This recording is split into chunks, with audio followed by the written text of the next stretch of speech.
Doom 4, which was Call of Duty, but with demons. Call of Doomy! Oh, I'm glad this one didn't happen. So after Doom 3 came out in 2004, the franchise went into a decade-long hibernation. Yeah, for good reason. If you go back and play Doom 3 now, there are some minor improvements that make it not the worst thing ever, but man, people did not like Doom 3 when it came out. And during that decade, the landscape of first-person shooters changed very quick. And because of that, when it was time to make a new game, id Software didn't really know how to evolve the series. Doom 2016's success eventually showed that there was still a demand for old-school shooters, but it wasn't a guarantee the game would have been well received. For years, the game was stuck in development hell, playing Follow the Leader to the Call of Duty franchise. And before they came to their senses and just canceled that whole version of the project, Doom 4 was going to be basically everything the fans feared. Instead of a fast-paced action game with large levels, it was a slow-moving cinematic experience with extremely linear levels. Now, it's set on Earth during a demon invasion, so that,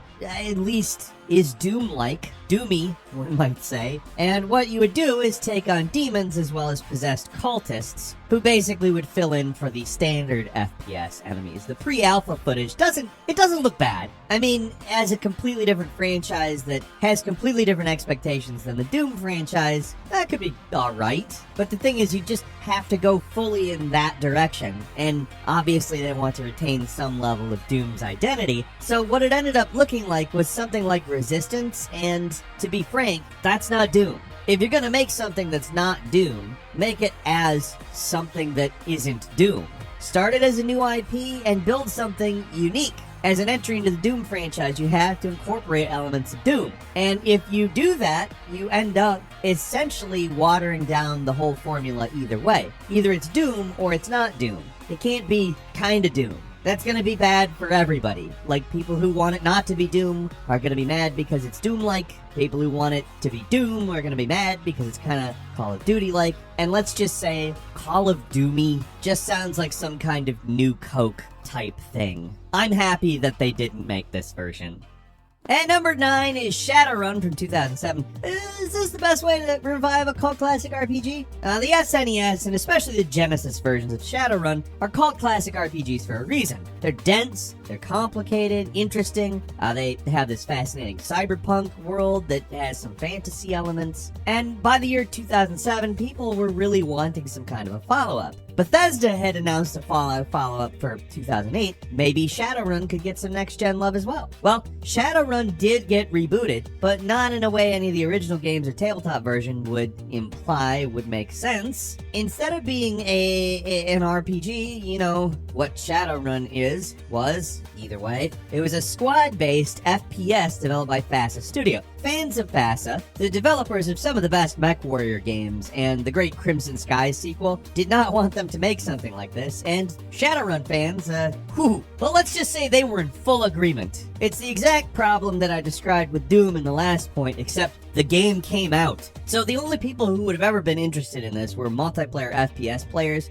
who had no interest in the IP at all, leading me to believe that it might have made sense to make this game and not call it Shadowrun, start a new IP, blah blah blah, what did I say in the last point, and just avoid the source material. Like, all it did was make everyone mad. There's a long list of IPs that have been inexplicably turned into multiplayer shooters. Like, does anybody remember Gotham City Imposters? It's the rights holder shoving a square peg into a round hole. It just doesn't work. And number 8 is Marvel Nemesis, Rise of the Imperfects, which I don't know what EA was smoking with this. Marvel superheroes pretty much remain some of the most well-known and beloved characters, period. That didn't stop for a while. Pretty much been going on and on. So EA and Nihilistic Software decided to make a fighting game where half the roster was a bunch of nobodies that you don't care about. So you can't play as the Hulk, but check these dorks out. You can play as Brigade, Johnny Ohm, and Fault Zone. I'm guessing Johnny Ohm has something to do with electricity, and Fault Zone probably something to do with earthquakes. Brigade? I don't know what Brigade... Like, there's nothing implied by that name. So it sounds like a fair trade, right? The whole thing's just a boneheaded idea. Like, it's... it's hard to wrap my head around it. I mean, the idea of a Power Stone-like Marvel fighting game, that's great. Like, when you say that, though, a Power Stone-like Marvel fighting game, the assumption is that you would include Marvel heroes that people care about. Otherwise, why do it? So, making most of the cast just completely unknown, well, kinda dulls the allure of it a bit. The game was not that much fun to play either, so it fails in every possible way. I can't get over how lame these guys are. They're literally called the Imperfects. The title was wrong, too. They did not rise. They were in it, but rise they did not. At number 7 is Dwarfs, a dark and gritty retelling of Snow White. Obsidian, fantastic developer. Fallout New Vegas is beyond a classic. But this Dwarfs game they were working on that got canceled, I don't know about this one. You ever had a friend who's really proud of some idea they had and they just go on and on about how brilliant and how awesome it is and how cool it would be if it got made, and you're kind of sitting there afraid to tell them how stupid they sound? Yeah, that's Dwarfs. It's a game that Brian Mitsoda, the designer and writer for Vampire the Masquerade Bloodline, said, "I think if it had come out, it would be considered a classic today." Everyone who worked on the project seems to have positive things to say about it, but it's a dark retelling of Snow White and the friggin' Seven Dwarfs. It didn't get canceled because it was too good, you know? Reading about the whole project today sounds like a parody, not something we're supposed to take seriously at all. Like the prince kills his mother by mistake. In a shocking opening sequence, Dopey was mute because of the trauma of watching his mother die. You know Dopey, the cartoon character that looks like this? Dopey, the guy that seems like he's got half a banana for a brain? Yeah, he's dark and tortured, guys. He doesn't speak, not because he's dumb, but because he's emo. That's just a bad idea. Maybe Obsidian could have done something decent with it. And again, a lot of people seem to talk positively about it that worked on it. And maybe it would have been a classic. Maybe it would have subverted all of our expectations. But as a starting point, the idea is not good. And number 6 is Star Wars The New Emperor, an FMV game starring everyone's favorite Star Wars character, C-3PO. Oh yeah, and no one else. This is a game we know almost nothing about other than a name and a basic premise, but that's really all it takes to earn a spot in this list because, yeah, what the hell were they thinking with this? Most of the canceled Star Wars games sounded like good ideas, like Battlefront 3 or Star Wars 1313, both of which were canceled for stupid reasons in my opinion, but whoever made the call to curb stomp this one, maybe that was the right choice. Well, not maybe. Everything about Star Wars The New Emperor is kind of baffling. It seems to be an FMV game set after Return of the Jedi about the Imperial Remnant crowning a new emperor. Not Snoke. Also, Palpatine hasn't, returned. It's a new dude. Maybe it was going to be a grand reintroduction of Triclops, Emperor Palpatine's son with an extra eye in the back of his head, which is a real character from a Star Wars EU book, which I can't imagine why Disney made all of that stuff not canon. Not even that it was bad, it would just be impossible to work with, and they also don't seem to be quite as competent. So for whatever reason, whatever mission that the rebels were undertaking, they sent C-3PO, because who else would you send to do whatever they were gonna do in response to crowning a new emperor? Why would you send one person? You know, and it wasn't even supposed to come out in 1993. It was being developed in 1998. The Phantom Menace was about to come out. Everything about this just sounds so dumb. So dumb that I want to know more than I do. We only have a short description to go on, but it's such a weird and bad idea we had to talk about it. I just wish we could say more. And number 5 is Metroid Prime Federation Force, a Metroid game where you don't play as Samus. So this is another one that actually came out. Kind of in the bad ideas that should have been canceled but weren't category. In 2016, Metroid Other M was looming, considered by most a failure, so basically they came up with a 3DS exclusive cooperative shooter where you don't play as Samus, so obviously that would rescue the whole thing, right?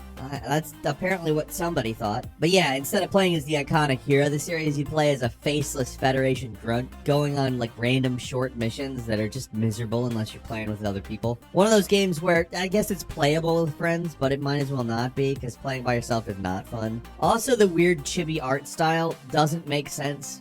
I've never seen a Metroid look like this. Why?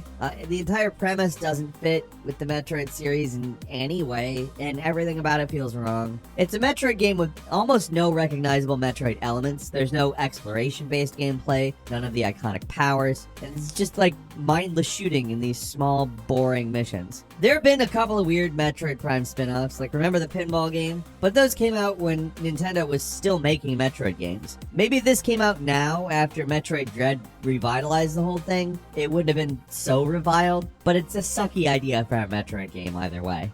And number 4 is Duke Nukem Endangered Species, which is a Duke Nukem hunting game. In the early 2000s, the PC gaming market saw an absolute deluge of hunting games. The most popular were the Cabela's games, but those were hardly the only ones. There were a whole lot of them, and they were mostly bad, but more importantly, they were raking in money. Big money. And for a little while, they were a big business. So it kind of makes sense that a developer with a more established brand would want to try a hunting game spin-off with it, right? I don't know why they settled on Duke Nukem, but that's what happened. Sounds like a joke, but it was not a joke. It was way too real. Developer Action Forums actually tried to make a Duke Nukem hunting game. The prototype is actually out there. You can play it, and it is as bad as it sounds. Do I really need to say why this is a bad idea? Duke Nukem 3D was a game about exploring complex and interesting levels, not empty, featureless forests. Someone obviously realized it was a bad idea because it did get canceled. To add a bow to this bizarre story, elements of Duke Nukem Endangered Species actually eventually found their way into the equally insane Vivisector Beast Within, which, if you've never heard of, look it up. It's totally nuts. And number 3 is Gamer Girl. I guess was probably well-intentioned, but was misguided. A 2020 trailer went online for an FMV game called Gamer Girl, where you apparently play as a moderator for an online streamer who helps them deal with an online predator. It's one of those ripped from the headlines premises that sounds provocative, but mostly just comes off as trashy. The initial trailer got so much backlash that the publisher pulled the entire announcement after a single day, and it's been gone. The game just doesn't exist now. They did have to know that just the premise alone would create some pushback. I'm probably relying on it to generate a little bit of media interest. But the weird thing is not that it's a female streamer, it's that you play as the moderator, and you basically tell the streamer what to do, even about important life decisions, which is, I mean, a baffling idea to me. The whole thing would have made a lot more sense if you played as the central character, but instead they made it super weird. These days, everything is just a new battlefield for culture wars. Not my favorite thing in the world, but I think in this case, we can just say the entire premise of Gamer Girl, culture wars or not, was a bad idea and move on. And number 2 is Escape from Diab, which can be described simply as skinny guy has to escape from a city of evil fat people. Oh, this is another one to add to the hopelessly misguided category. This game was built with at least the potentially honorable goal of curbing childhood obesity, but if you can't tell by the fact I can barely not laugh while describing it, they did it in the most ham-handed way possible. I wasn't joking. This is a game where a selection of conventionally attractive, muscular, skinny guys have to escape from a city full of evil fat people. That's literally all there is. And while it's supposed to be about promoting healthy eating and lifestyle choices, from the screenshots it mostly just seems like it's sort of demonizing fat people, which is kind of just a sucky thing to do. Obviously, being overweight isn't good for your health, but I don't know about making a moral judgment because of somebody's weight, let alone making them into an evil horde. Like, that feels ridiculous to even say. It sounds so silly. That's the premise of this game, though.